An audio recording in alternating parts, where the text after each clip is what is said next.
ఇదేనా జీవితకాలం? ఇంతేనా? ఎంత సంపాదించుకుంటావు? చివరికి సొంత చెల్లెలకు వాటా ఇవ్వాల్సి వస్తుందని సొంత చెల్లెల్ని కూడా ఇంట్లోకి వెళ్ళి బయటికి నెట్టేసినావు. ఇంతకంటే ఎవడైనా నికృష్టుడు ఉంటాడా?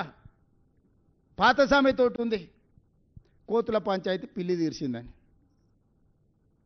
హరీష్ రావు సంగతి మీరు అందరూ ఆలోచన చేయరు. మెదక్లో జగ్గారెడ్డిని ఫస్ట్ బయటికి తోలేండు అడ్డం వస్తాడని, విజయశాంతిని బయటికి తోలేండు, రఘునందన్ రావుని బయటికి తోలేండు. రాష్ట్రంలో దేశని చిన్నమాలయని కావచ్చు, సమరసింహారెడ్డిని కావచ్చు, ఆలయ నరేంద్రని కావచ్చు, మొన్నటి ఈటెల రాజేందర్ కావచ్చు, ఈ పార్టీని కబలించాలి అనుకుంటే కేసీఆర్ కుటుంబానికి అండగా నిలబడేటోళ్ళందరినీ సాపు పట్టుకుంటూ వచ్చాడు. అజయ్ దేవగన్తో సినిమా ఉంటుంది కాలని. కొంతమంది మిత్రులు అడవిలోకి పోయి తిరగడానికి పోయి దారి తప్పుతారు. అడవిలో నాకు అన్ని దారులు తెలుసు మీకు చూపిస్తారా అని ఒక ఆయన వస్తాడు, ఆయనే అజయ్ దేవగన్ కాల్ సినిమాలో. వాళ్ళకి దారి చూపించుకుంటూ ఒకనొకని మింగేస్తుంటాడు. వాళ్ళకి తెలియదు దయ్యం తింటుంది అనుకుంటారు. చివరికి అర్ధరాత్రి పూట బావిలో నీళ్లు తోడడానికి వచ్చినప్పుడు వీడు నేను తోడిస్తుందా అని వస్తాడు. తోడితే చూస్తే వీడి నీడ కనిపిస్తుంది కానీ వాడి నీడ కనిపిస్తుంది. అప్పుడు గుర్తుపడతాడు, ఓహో దయ్యం ఇది ఉందని. పక్కనే వండుకుంటూ ఒకనొకని మింగుకుంటూ పోతుంటాడు కాల్ సినిమాలో అజయ్ దేవగన్. హరీష్ రావు కూడా అదే రకంగా కేసీఆర్ పక్కన చేరి రేపు ఈ పార్టీని కబలించడానికి అడ్డం వచ్చేటోళ్ళను, కేసీఆర్కు అండగా నిలబడేటోళ్ళను ఒకరొకరిని సాఫ్ చేసుకుంటాను. మొత్తం హిస్టరీ చూడండి. పోయిన వాళ్ళందరూ కేసీఆర్కు లాయల్గా ఉన్న వాళ్ళే బయటికి పోయారు. ఆలయ నరేంద్ర నుంచి మొదలు పెడితే దేశని చిన్నమలే కావచ్చు, విజయశాంతి గారు కావచ్చు, నిన్నటి మొన్నటి ఈటెల రాజేందర్ కావచ్చు, బయట వాళ్ళని అందరినీ క్లీన్ చేసిండు. ఇంట్లో కేటీఆర్ కవిత కలిసి ఉంటే తిరుగుబాటు జరిగినప్పుడు వాళ్ళిద్దరు ఒకటి ఉంటే సమస్య అవుతుందని ఇద్దరి మధ్యలో పెట్టి కవితను కూడా బయటికి దొప్పించిండు హరీష్. వీడు ఉత్త సోంబేరోడు, మీకు తెలుసు కదా. కేసీఆర్ గారు ఆరోగ్యం బాగాలేదు, వీనికి తలకాయ బాగాలేదు, ఆలోచనలు బాగాలేవు. ఇంకా హరీష్ దేవుంది ఒకటే స్టెప్, ఇంకా ఒక ఫైనల్ ఏమంటారు, ఇంకొక అడుగు ఉంది గంతే. వెనకటికి కోతుల పంచాయతీ పిల్లి తీర్చింది అన్నట్టు ఈ రెండు కోతులు కొట్లాడుకుంటే ఆశ పంపకాల మొత్తం రొట్టె అటు కొంచెం ఇటు కొంచెం మొత్తం తినడానికి హరీష్ మొత్తం సిద్ధం చేసుకొని పెట్టుకున్నాడు. వీళ్ళ తెలంగాణ రాష్ట్రాన్ని కాపాడేది, వీళ్ళ తెలంగాణ రాష్ట్రానికి ప్రతినిధులు, వీళ్ళ ఈ నగరానికి భద్రత కల్పించేది, వీళ్ళ ఈ నగరాన్ని అభివృద్ధి చేసేది, వీళ్ళ సమన్వయము, ఈ బ్యాడ్ బ్రదర్స్ సమన్వయము మెట్రో ఆపడానికి, మూసీ ఆపడానికి, రీజనల్ రింగ్ రోడ్ ఆపడానికి, రేడియల్ రోడ్స్ ఆపడానికి, ఫ్యూచర్ సిటీని ఆపడానికి, వరంగల్ ఎయిర్పోర్టును ఆపడానికి, ఆదిలాబాద్ ఎయిర్పోర్టును ఆపడానికి, వీటిని ఆపించడానికి బ్యాడ్ బ్రదర్స్ కోఆర్డినేషన్ ఏంది?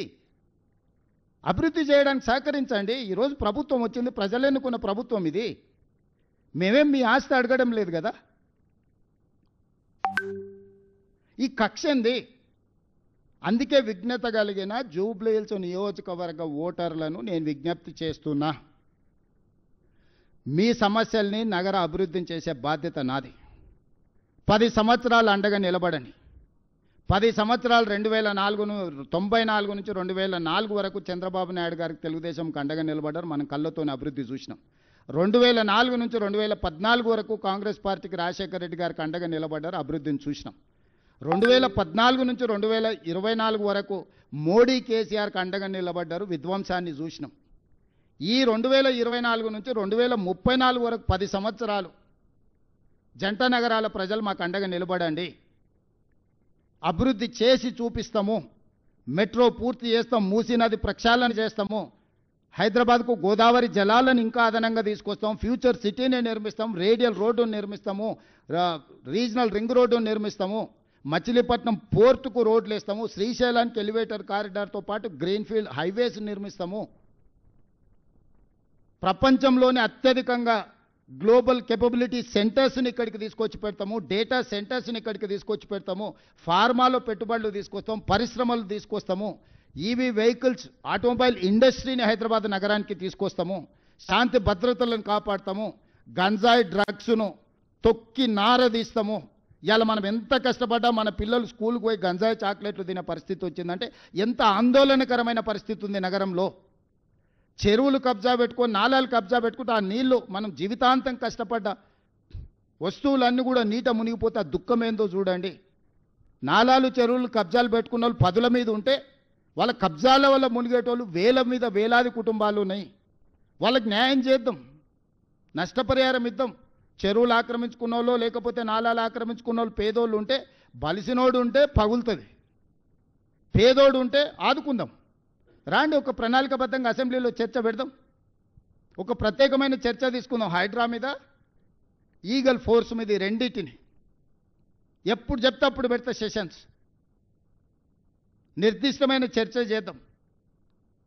మీరు మొత్తం చెప్పండి, మేము చేస్తున్న తప్పులేమనుంటే తీసుకురండి, సరిదిద్దుకుందాం, సవరించుకుందాం. మేము చేస్తున్న మంచి పనులు మొత్తం వివరాలు తీసుకొస్తా. అంతర్జాతీయ స్థాయికి రోజు విస్తరించాలి, పోటీ పడాలి అనంటే అభివృద్ధికి సహకరించాలి.